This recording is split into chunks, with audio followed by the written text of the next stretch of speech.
Okay, so I started Atomic Habits this week and I genuinely did not expect it to hit this hard.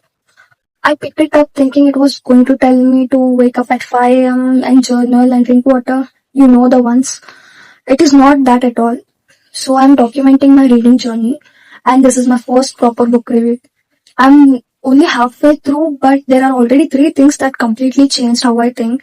So this is part one. First, there is the story in the book about a stone cutter. He hammers a rock 100 times. Nothing happens, not a single crack. And after a while, you would probably start thinking, okay, maybe this just is not working. But then on the 101st hit, the rock splits completely in half.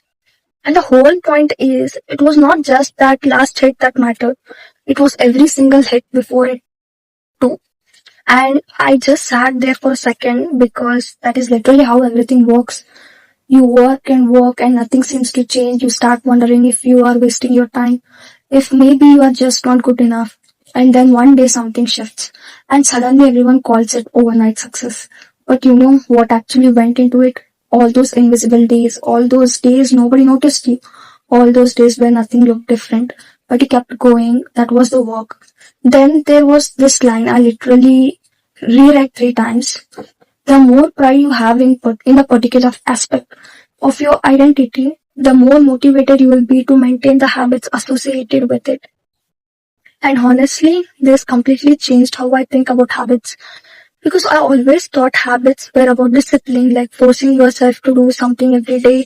But the book explains it differently. Habits stick better when they become part of your identity. So instead of saying, like, I want to read more, you just start saying, I'm a reader. Instead of, I want to get better at chess, it becomes, I'm someone who plays chess every day. And every time you do that thing, you are providing it to yourself. You're proving it. That shift genuinely stayed in my mind all week. And then the book talks about the environment design. Basically, how the things around you quietly shape your behavior. And weirdly, I already accidentally tested this. I'm such a procrastinator in the mornings, like turn off, alarm, go back to sleep, immediately kind of procrastinator. So one day I changed my phone wallpaper to my first task of the morning.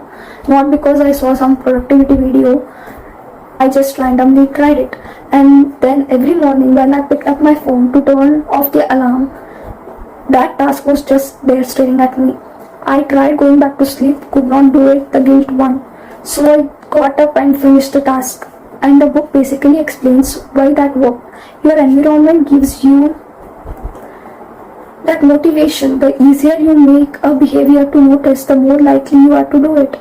Honestly, vision boards are great. It's everywhere. They're on Pinterest, Instagram, but your phone wallpaper is probably the most powerful vision board you have because you are guaranteed to see it every morning. Try that tonight, honestly.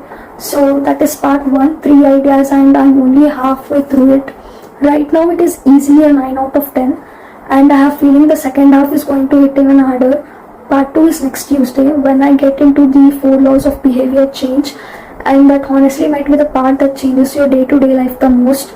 Subscribe so you do not miss part 2. Thank you for watching.